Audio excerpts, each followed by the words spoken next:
It's an easy snow to handle. The north towns are recovering now. It's actually getting clear here in the town of Cheektowaga, right outside of the city of Buffalo in our emergency operations center. But the north towns are recovering from 48 hours of basically constant snow. The driving ban is still in effect for all of Erie County. We may be able to lift it for portions of the county later today. However, I want people to understand many areas are still impassable. I talked to Supervisor Joe Eminger of the town of Tonawanda and Supervisor Brian Culpa of the town of Amherst this morning, and there are significant portions of the towns of Tonawanda and Amherst which are impassable. And I think we all know these are communities that usually work very hard to make sure there's not a snowflake on the roads. So it is not, even if it's clear out, there are many sections of the area that are impassable. I was actually able to leave the operations center last night and head not to my house because I was impassable getting into the city, but I was able to go to family in the south towns, and the roads were pretty good last night. And then the snow band went through again, and another 8 to 10 inches fell, and it's drifting. So areas that were clear as of 7 o'clock last night are still now very much under snow again. So the driving ban is still in effect. It may look great where you are, but I know there's a lot of people who are realizing that they're not going anywhere because of the conditions and basically 48 hours of straight snow. Power outages. National Grid still has significant outages in the county. As of approximately 20 minutes ago, it was over 26,000 in the county with more than 20,000 in the city of Buffalo. I talked to National Grid Regional President Ken Kujawa this morning. We've been working with National Grid to assist them to get to locations where there are power outages. Part of the problem and why there's so many significant outages and they haven't been able to change and address that is that there are substations that are snowed in and frozen. It's not the usual just power lines down. There are power lines down. The problem is they can get the power lines up, but there are substations that are inoperable that need major repair. So there are strike teams between New York State, the city of Buffalo, and Erie County that are assisting National Grid to get to these specific substations, some of which have been snowed under and, as I said, are frozen. So it is not likely that in some of those areas power will be restored today. It is possible that in some of these areas power will not be able to be restored until at the earliest tomorrow. I know that this is not the news that people wanted to hear, especially on Christmas Day. It is not the news I wanted to hear. But they were finally able to get into these areas to determine and get situational awareness of what was going on and found out that it's not just power lines down, even though there's a lot of that. It actually is substations are frozen, and they now need to bring in equipment to repair the substations to get them back online. National Grid is not the only one that Erie County is assisting. We're assisting AMR to get unstuck and put back in operation 11 ambulances in Buffalo and the north towns. Ambulances that had to be abandoned during the storm because they got stuck and the conditions were so bad. We have a report through one of our contacts associated with the Buffalo Fire Department that the Buffalo Fire Department historian says this was the first time in Buffalo fire history that they were unable to respond to calls.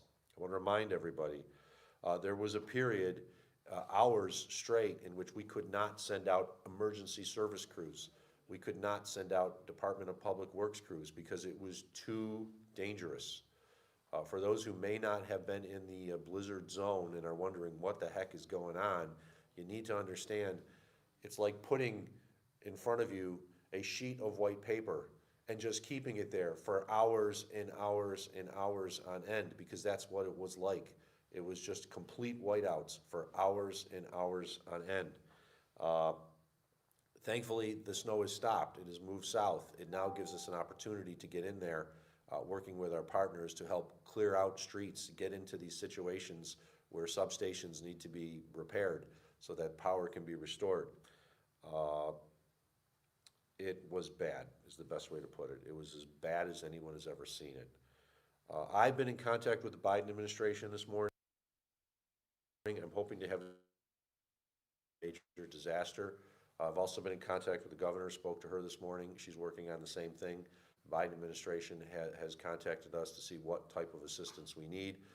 At this time, we are getting assistance from across New York State. They're sending in additional crews. As I said, this was a snowstorm that will never be forgotten due to the ferocity of it and severity, and I do want to thank the Biden administration, President Biden and his team for reaching out this morning, as well as Governor Hochul I've been talking to a lot, as well as the Department of Homeland Security and Emergency Services from New York State Commissioner Jackie Bray. They've been offering assistance. The problem is, as we noted, we could not get much of this assistance in because it was completely impassable and it was dangerous. So I just want to thank everyone who's been working out there in some of the worst conditions that we'll probably ever see, and hopefully we'll never see again. This is a call out to county staff. We need county staff who've been home to replace employees who've been working for almost 3 days now. 2 days at least straight during the storm and generally arriving before the storm, so they're working on their third day now. If your supervisor is calling you in, we need you to come in. There are many departments where we need to have shift changes. There are individuals who've been working for more than 48 hours straight, and we have to replace them. I know it's Christmas and you want to stay home with your family, but if you've been home for the last 2 days, we can pick you up. There are certain areas where we probably can't pick you up in the city of Buffalo, Tonawanda, and Amherst, but there are other employees, especially those who've been in the southern part of Erie County. We need you to come in. I'm pleading with you to come in. It may be Christmas, but you have to help your fellow county employees out. We are public servants. We need to serve the public, and I just need you to come in. So if your supervisor is calling, please come in. The same goes for hospital employees. We are working with the hospitals to arrange shift changes for workers who've been at the hospitals for more than 48 hours straight, and that is a very difficult situation. So if you are a hospital employee and your hospital is reaching out to you, whoever, please just call in. If you can mute your phone, I need you to mute your phone.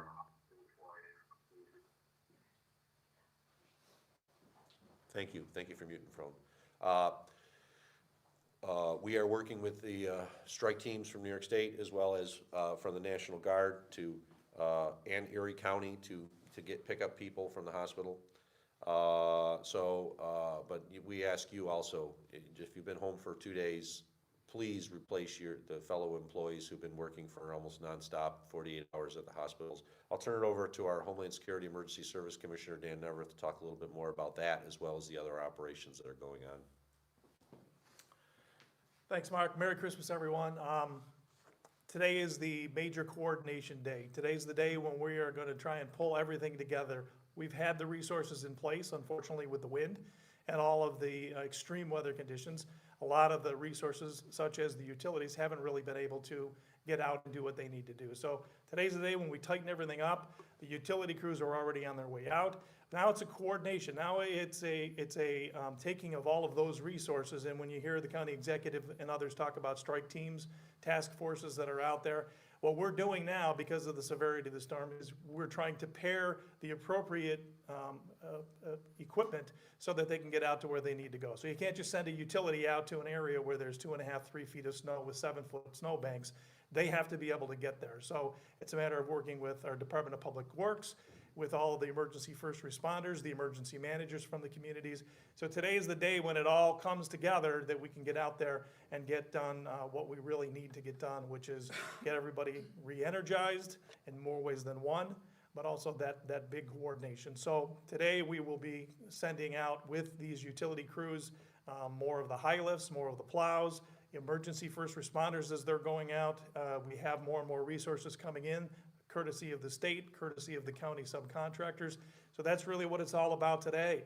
It's not really a very glamorous description of what's going on, but finally, thanks to the winds dying down and the temperatures moderating slightly and the snow moving to the areas where it's supposed to be, today's the day when we're actually going to get those things done. Thank you, Commissioner. I'm old enough to remember the blizzard of '77. I was 9 then. And I have to admit, the scenes I've seen are very reminiscent of the blizzard of '77. Cars that are completely covered in snow, snowbanks that are going straight up 8-10 feet along a house, along a business. It has been a very, very trying situation, and the ones who've been, in some ways, at the lead are Department of Public Works, trying to clear the roads. I want to thank everyone who's been working nonstop, the Department of Public Works, contractors, for all of the various agencies locally. This has been a very, very difficult effort, the toughest storm I can ever remember. Certainly one, as I said, we never want to deal with again. Our Department of Public Works is a full complement of plows out across the Erie County. We also are working with contractors. We have 40 high lifts from contractors assisting the Department of Public Works and are trying to get more. Once again, it's also an issue with regards to it being Christmas. Not everybody wants to come in on Christmas, but we need, if we reach out to you, if we reach out to an independent contractor for towing assistance or for high lift assistance, we ask you to please respond to help the greater community. With that, I'm going to turn it over to our Department of Public Works Deputy Commissioner in charge for the Division of Highways, Karen Hope, to talk a little bit more about what they're seeing. Good morning. Thank you. We are still seeing some significant weather in our southern districts. We're seeing visibility issues. There is some snow falling. It has fallen at rates as high as 3 inches per hour. All of our crews are out in every district. Our whole fleet is out on the road working to clear the roads. As things have shifted south, we have our men and women who've been working around the clock. Some of them reported to work in the overnight hours on Thursday night and have been working consistently throughout. So I'd like to thank them for the sacrifice they've made to try to keep everybody safe.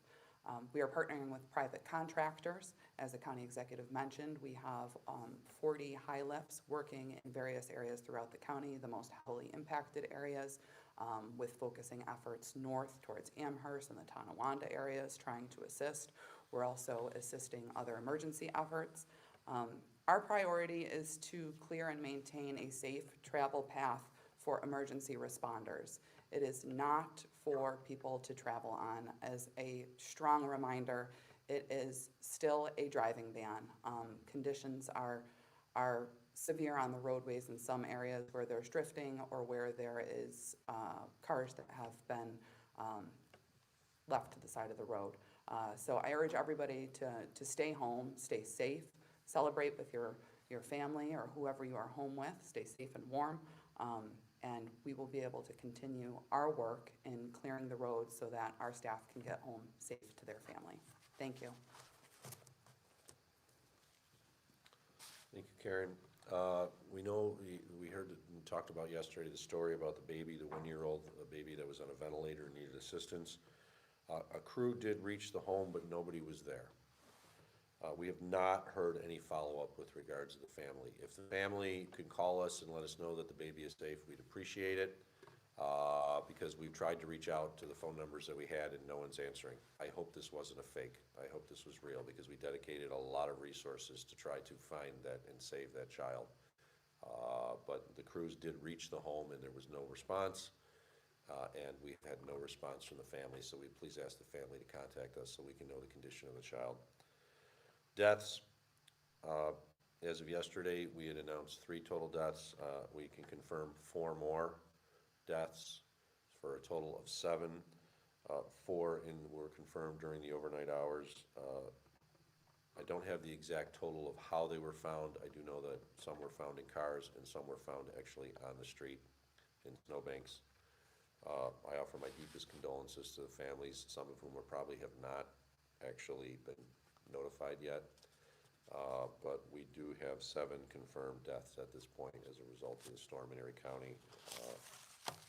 There may be more. I don't want to say that this is going to be it, because it would be fallacy for me to say that, because we know there are people who've been stuck in cars for more than 2 days, and there are people in homes that are below freezing now temperatures.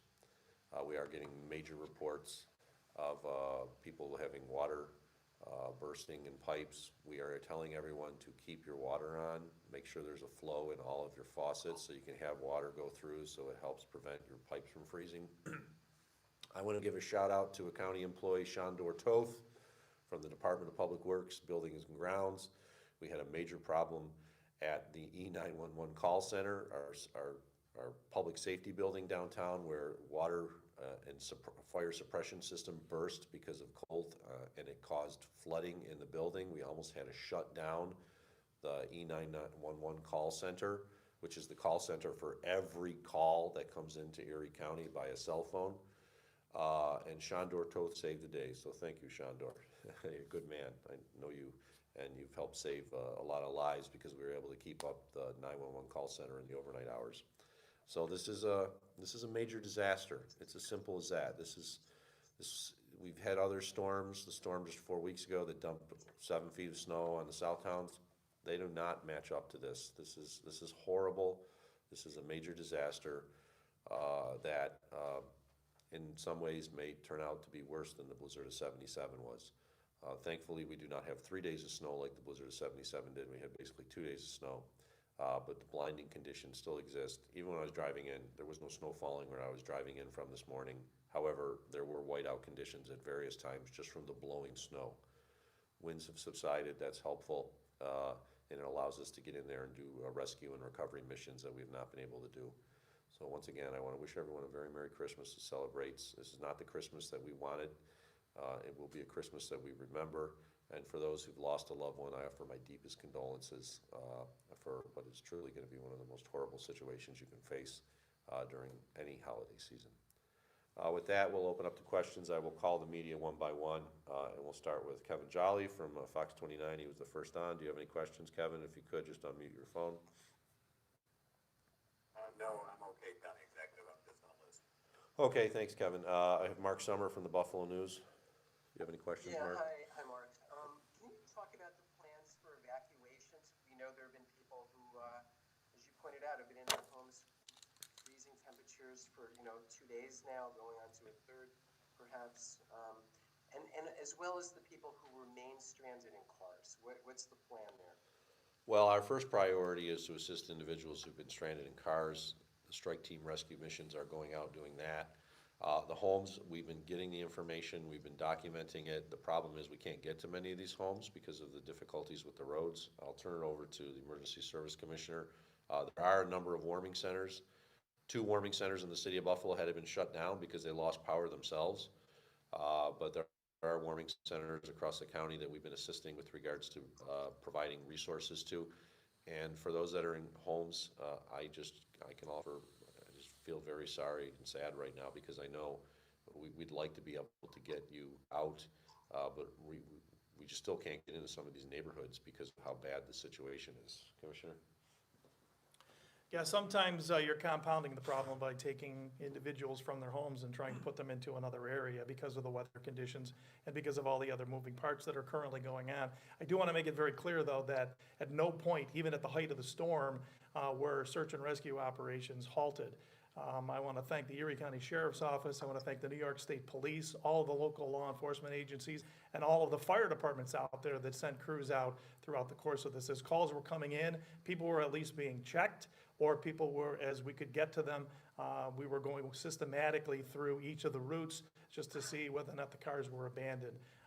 We continued to do that, but we're fairly confident that at this point on a lot of the major routes, that every car has at least been checked. In some cases, you'll see that they've been tagged, and now we just wait for some type of resolution with regards to what the disposition of that person was. So I just wanted to make it really clear that at no point did the search and rescue efforts stop. They were certainly hindered. They were slowed down. We had a lot of resources that were bogged down, specifically sent out there just to do that task.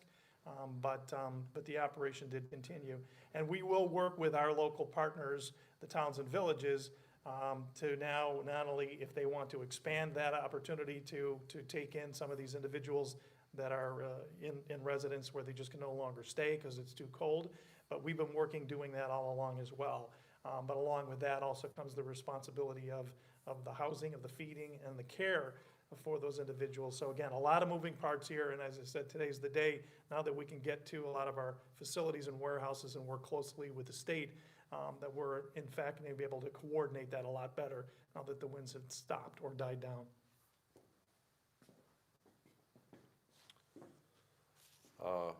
Tom Puckett of WBEN. Do you have any questions, Tom? Just unmute your phone. Mark, some independent contractor plow drivers are wondering if they are plowing driveways or independent contractors to get to their assignments, are they exempt from that driving ban? At this point, we'd like the independent contractors to help us clear roads too. We do not have an objection to them opening up locations so that we can get to people. The problem is for many of them that are trying to get into areas, especially in the city of Buffalo and in Amherst, it's impassable. Tonawanda, it's impassable because you can't get down the street. If they actually are an independent contractor, they have the lights on their equipment, we're not gonna ticket them. But we do need them to understand they may not be able to get where they're trying to go.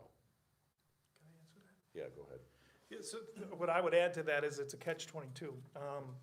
Whereas we don't want driveways open because people, the first thing they'll do then is get in their cars and go out and violate the driving ban. We do need those driveways open, even just from a public safety standpoint, because if we have EMS calls or fire issues that are going on, we have a number of places where we actually have people that are in Home Depots and Lowe's and some of the shopping markets around the area. They've been there since the storm started, couldn't get out of the parking lot. So we do need to free that up. We do need to get as many of the people home as possible. We do also need to be able to get as many of the first responders out and to where they need to go. So it's a catch-22. I know it sounds like we're saying do one thing and then not another, but these are the reasons why. We don't ask them to come and open up the driveways so that people can then go out that don't need to go out. So stay home unless you're one of the employees that needs to come in, or allow that to happen so that first responders can get to where they need to as quickly as possible. And something I'd forgotten, but I want to note, is we'd gotten calls into our 911 call center as well as our 858 SNOW number of individuals who said they wanted to come in from the suburbs to get family members. The problem is they're not going to be able to get into the city. They're not going to be able to get into some parts of Tonawanda and Amherst. So driving into the city to help rescue your family member, I understand why you want to do that. The problem is you're not going to be able to get to that family member. I live in a section of Buffalo which is usually very easy to get to, and I was told don't even try to get there because the roads in those areas are impassable.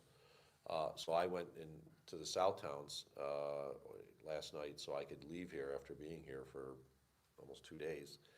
A day and a half,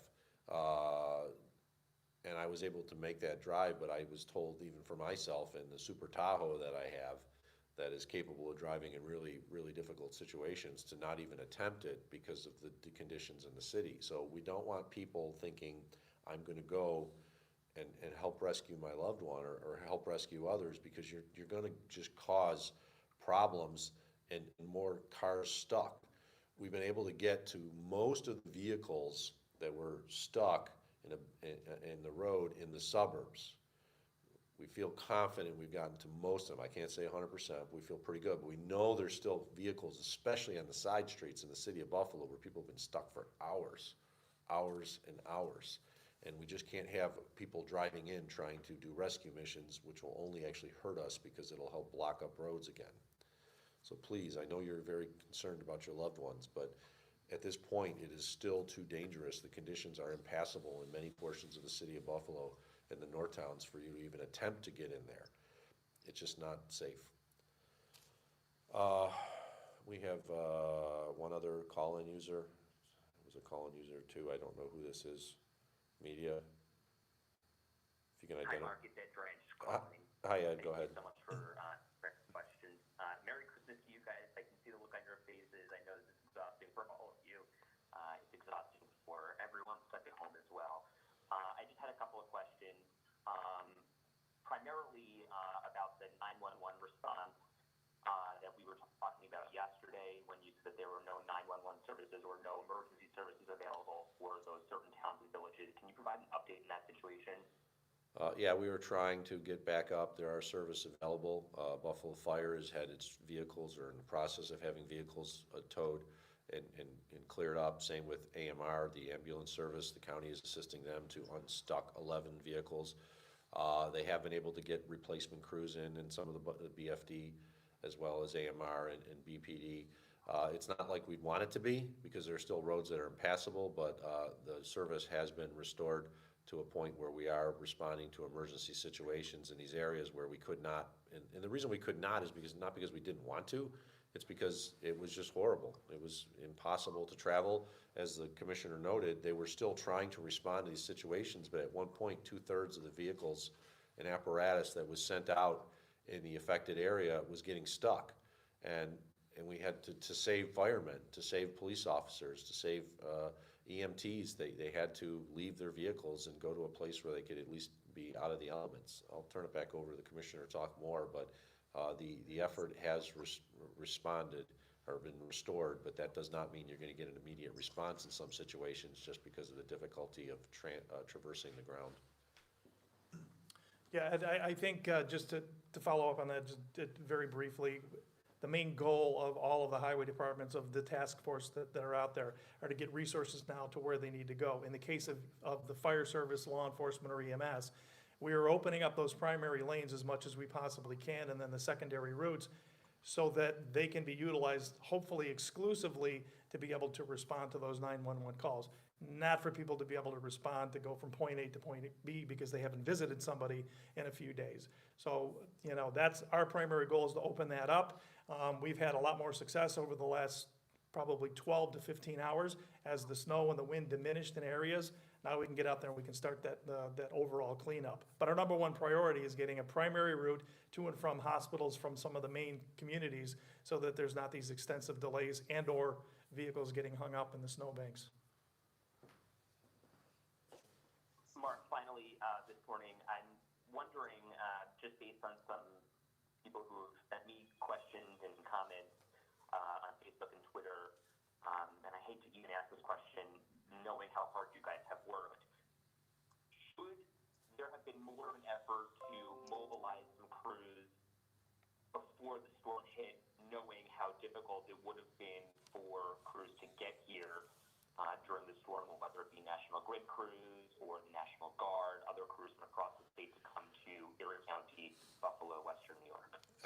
Well, it's a fair question. I think part of the problem was that crews were mobilized. They just couldn't get anywhere. As we said, it was not an issue of not, Grid has had crews here. We actually had to assist National Grid this morning dig out hotels where their crews were stuck. They're not supposed to work 48 hours in a row, so if they change over, they brought people in, they put them in hotels, and then the hotels got snowed under. I think what we're dealing with is, I hope, only a once-in-a-lifetime snowstorm. As I say, I remember the blizzard of '77, and it was a week-long event, 3 days of snow, and it took almost a week to recover, more than that. This is a comparable snowstorm, and I'm hoping it isn't worse than the blizzard of '77, but in the ferocity it was, with the winds. We didn't have as strong winds in the blizzard of '77 for as long a period as we did during this snowstorm. This blizzard, I shouldn't say snowstorm, this was a blizzard, a blizzard with a capital B. The county had its resources out, but as we noted, during the height of the storm, we had to pull our trucks off the road because it was too dangerous for our trucks to go, because they had no idea where they were going. They couldn't see the turns. They couldn't see where they were going. The same was for the emergency personnel.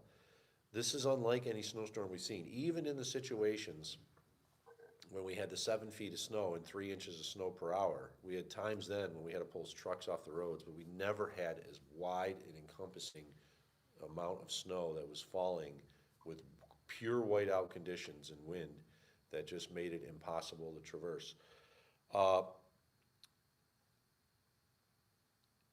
We could have had another 1,000 pieces of equipment and staff, and it wouldn't have made a difference during those worst hours because they all would have been in the same position. They couldn't have gone anywhere. They would have gotten stuck. As we said, they were sending equipment out. 2/3 of the apparatus that got sent out in the city of Buffalo and Tonawanda, Amherst area during the height of the storm just got stuck. Last night, Chief Brizzolaro from the Sheriff's Office talked about how they made 50 rescues with the specialized team that is trained to handle snow emergencies, and many of those rescues were other first responders that were out in the field that got stuck. So I'd like to say, even if we had 1,000 pieces more of apparatus, I don't know if it would have made a difference because the conditions were so bad that nothing could go. I mean, we were sitting here at the operations center yesterday during the height of it, till it finally stopped, and we were just commenting about, we've never seen as horrendous a snowstorm and conditions like this, at least since the blizzard of '77. I remember being in my parents' house when I was 9 years old in the blizzard of '77. I thought it was really cool that I couldn't see across the street because it was so snowy. It was like, yeah, it's cool. And then we go out and we build snow forts, but not knowing how horrible it was during those situations because I was 9 years old. My father remembers, my mother remembers, and this is something that's comparable to it. And I wish we could have put more people out during the situational that we were dealing with, but it was just so difficult and it was life-threatening. And as we said, when the rescuers have to be rescued, I'm not certain what else we could have done. With that, we will end the briefing. If you have any other additional questions, please send them to Kara Kane, who's our PIO at this moment. I'm going to try to get Kara home because Kara's been here for 3 days now, as a lot of our other staff. That's why, to the final thing, to the Erie County employees that have been asked to come in, please come in. Please come in. We need you to replace workers who've been working for literally 3 days now. To everyone, I know this is not the Christmas we wanted. I do wish you a Merry Christmas. I once again offer my deepest condolences to those who may have lost a loved one in this once-in-a-lifetime storm.